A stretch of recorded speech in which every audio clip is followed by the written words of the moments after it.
Olá pessoal, no vídeo de hoje eu vou comentar aqui o vídeo que foi me enviado por Nandale Souza.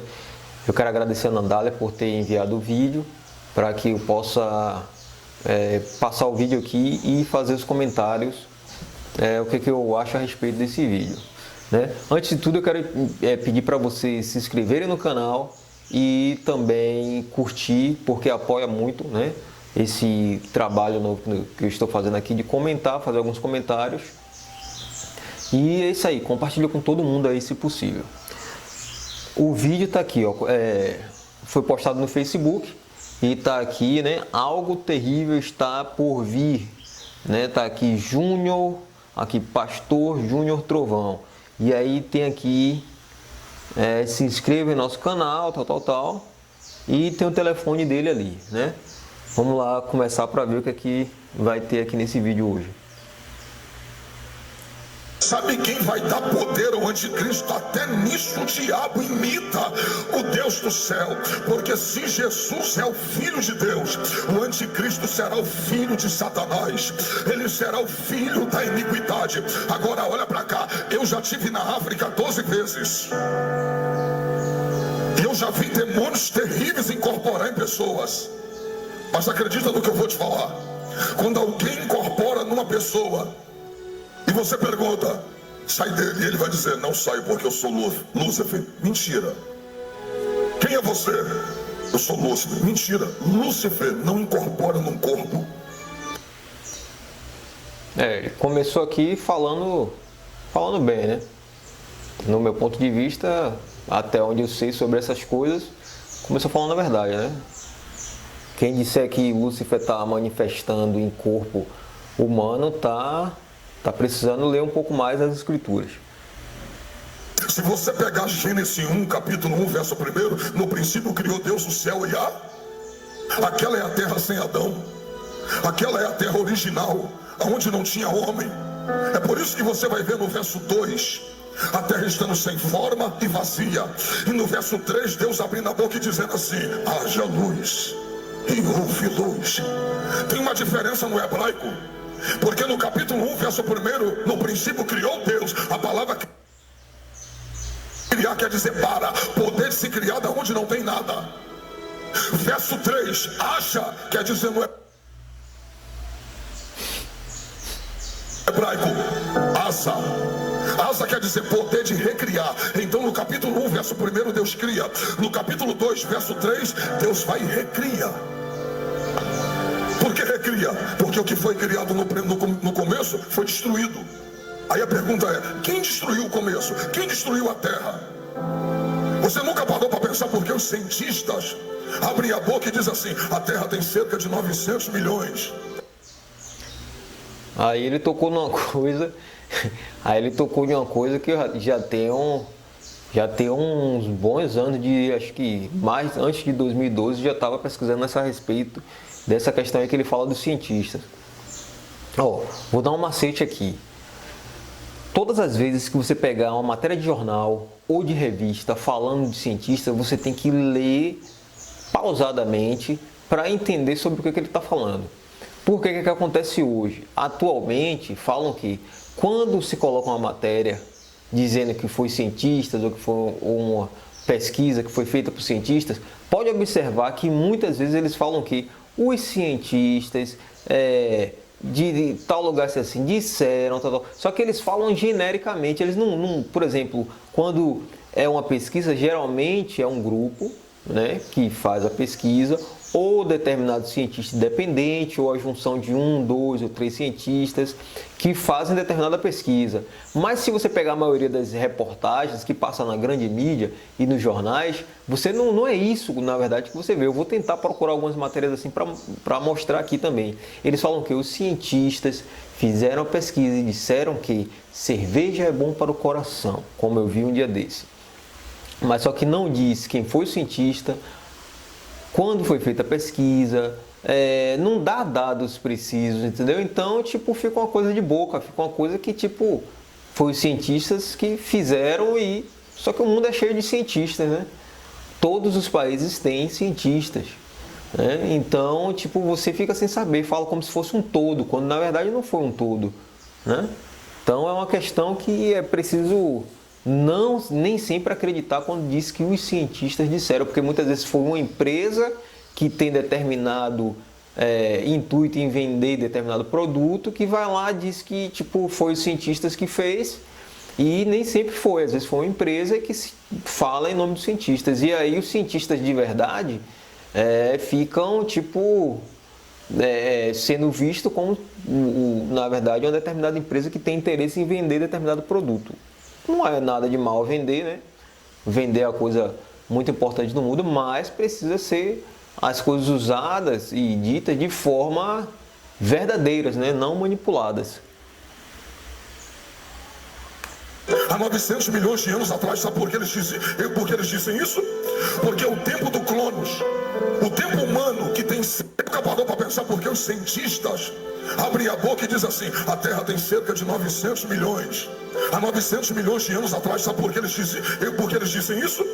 Porque o tempo do Cronos, o tempo humano que tem 6.000 anos, só passou a contar quando Deus criou o homem.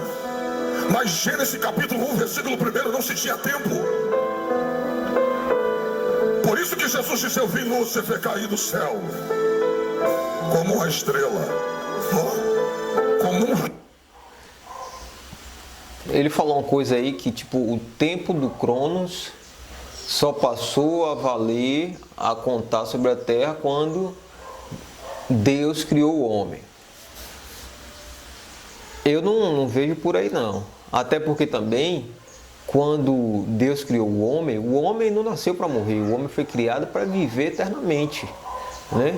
O tempo só passou a exercer força sobre o homem quando quando Adão e Eva pecaram, né? Porque antes de Adão e Eva pecar, eles não iam morrer. Então, não importava se eles fossem viver 500 anos, ou 1.000 anos, ou 2.000 anos, eles iam continuar vivendo, né? Ia reproduzir e não ia morrer. Então, não precisava contar o tempo. O tempo só é contado...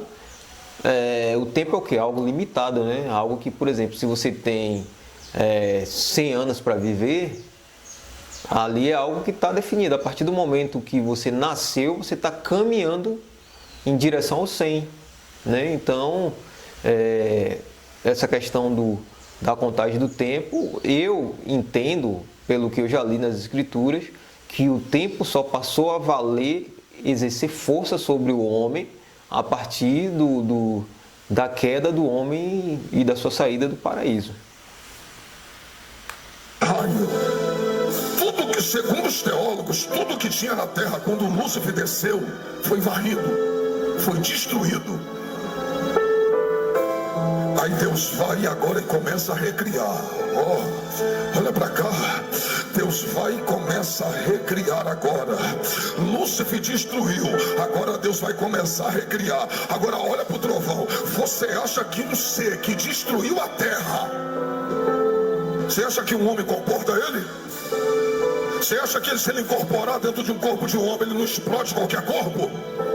Mas sabe por que o anticristo vai receber o pior castigo que um homem já recebeu? Porque ele vai ser o único homem que vai receber o poder do diabo por completo. Isso aí é verdade, é uma coisa séria, viu? É uma coisa séria porque é uma longa história. Ele vai ser o único ser que vai receber o poder de Satanás por completo. É por isso que ele vai ser o único homem, junto com o falso profeta, que vai ser lançado vivo no lago de fogo e enxofre. Nem Zé Pilintra, Tranca-Rua, o principado, a potestade, eles não serão os primeiros a inaugurar o lago de fogo. Quem inaugurará o lago de fogo são dois seres humanos, o anticristo e o falso profeta.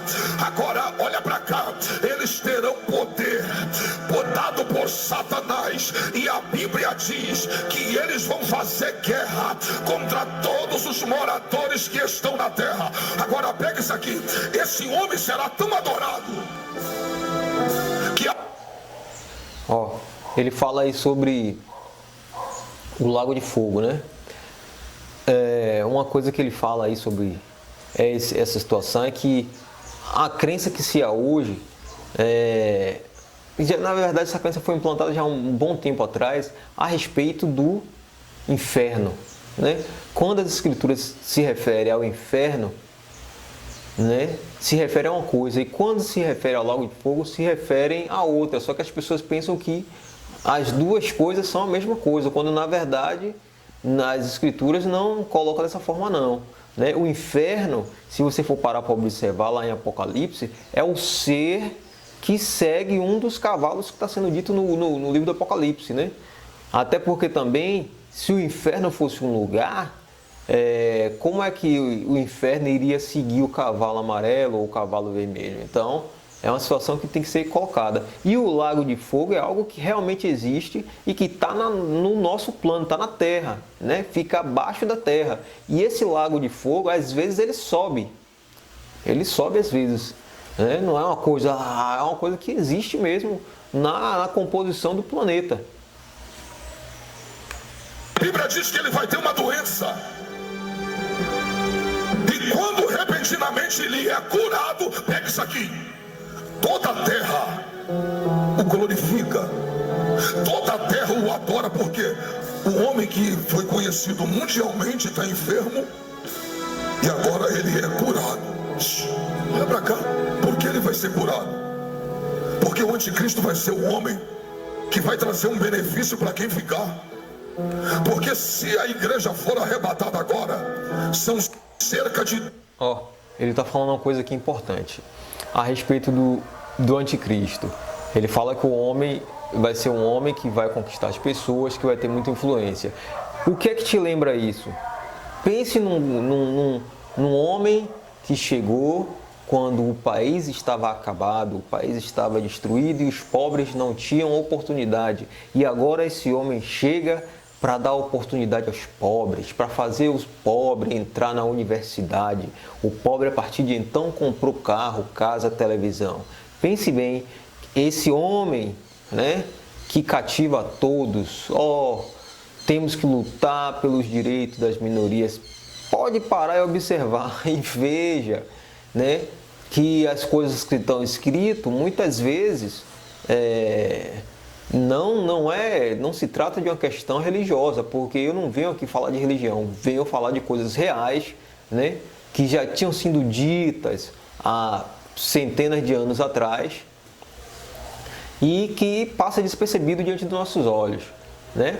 Então, essa questão que ele está falando aí, que o anticristo vai ser um homem super carismático, que vai conquistar os povos, as nações, isso aí é uma coisa que eu acredito que realmente vai ser assim e que muita gente vai ser avisada e vai ficar até com raiva. Então, quem tiver atento a isso já tem que estar preparado para ter amigos que são contra. Porque da mesma forma que ele está falando aí, como vai ser, já tem hoje pessoas que, por exemplo, quando você fala que você é a favor de um presidente e o outro é contra, ele deixa até de ter amizade com você, fica com raiva de você, mas muitas vezes não é por mal, é porque o cara está vivendo a ilusão e está vivendo num mundo que ele não percebe que aquele cara que está lá no poder não está lutando por ele, está lutando pelos seus próprios interesses. O político que está lá, ele está lutando pelos interesses dele. Pode observar que os caras não fazem nada para o bem da maioria, ele faz para o bem dele e para deixar o nome dele lá como alguém que fez o benefício. Então, quando você falar com alguém a esse respeito sobre a política, né, que isso aqui é uma questão política, o cara vai vir, vai conquistar todo mundo, né, a maioria das pessoas do mundo. Isso é uma questão política, não é uma questão religiosa, é uma questão política. E acontece, já tem acontecido, né, hoje no Brasil e em alguns países também essa situação, e que é uma situação que você pode já testar como será as pessoas diante desse grande líder que vai vir. 2 bilhões de crentes. Vamos lá. Jesus disse assim: um será tomado e o outro será deixado. Estarão 2 no campo, um será tomado e o outro será deixado. Eram 10 virgens, 5 loucas e 5 prudentes. 5 foi e 5 ficou. Imagina que desses 2 bilhões, 1 bilhão é arrebatado e eu vou estar no meio. Você também. Ó, a questão do arrebatamento que ele está falando aqui é uma questão que eu particularmente eu vejo de forma diferente. Quando as escrituras falam sobre arrebatamento, ela fala de quem? Ela está falando de um povo, né? E quando você pega as escrituras e a Bíblia, desde o início, ela fala que que houve um povo na terra que foi escolhido, né, para levar o conhecimento do Criador aos homens no mundo, né? Esse povo que foi escolhido para governar o mundo, porque os outros povos que existiam eram todos povos pagãos, e esses povos pagãos, eles adoravam outros deuses, né? Adoravam anjos caídos, adoravam muitas coisas que não era o Criador. Por isso esse povo foi escolhido. Quando o Criador escolheu esse povo, e esse povo quebrou a aliança, esse povo foi disperso pelo mundo, houve a escravidão e houve a quebra da aliança que gerou muitas maldições que está sendo aplicada até os dias de hoje, né? Como a perca da própria identidade e outras coisas mais. Mas, em momento nenhum, as escrituras falam, nem as escrituras, nem a Bíblia fala que esse povo vai ser o povo evangélico. Então ele se coloca dentro de uma situação que ele não sabe realmente se ele vai estar dentro daquilo ou não. E ele acaba induzindo as pessoas a pensar dessa forma. Como, por exemplo, quando Noé, né, estava aqui, Noé passou por uma grande tribulação, né? O povo de Israel, né, que o nome original no hebraico é Yashurum, quando estava no Egito foi escravizado, e Moisés também passou por uma grande tribulação, e o povo. Então, assim, as escrituras estão se referindo ao povo, à nação Yashurum, ou seja, o povo hebreu que nós conhecemos hoje como Israel, está se referindo a esse povo, né? Não está se referindo a evangélicos, né? Nem a nenhum outro grupo. Então, essa questão que ele está falando é uma questão perigosa que vocês precisam ter cuidado com isso e estudar um pouco mais. E, assim, se ele por um acaso, ou qualquer pessoa, for arrebatado antes da grande tribulação, então isso significa o quê? Que Jesus vai vir, vai arrebatar, e depois Jesus vai voltar para lutar de novo contra o anticristo e resgatar mais quem? Resgatar os que ficaram? E os que ficaram vai ser salvo? Então, são questões que precisam ser vistas também com cuidado, né? Para não se deixar enganar, né? Então, muitas pessoas acham que vai ser arrebatado porque é evangélico, quando na verdade as escrituras não dizem que evangélico nenhum vai ser arrebatado. Ele fala que é o povo de Deus, o povo escolhido. E quem foi o povo escolhido no passado? É preciso se pensar, né?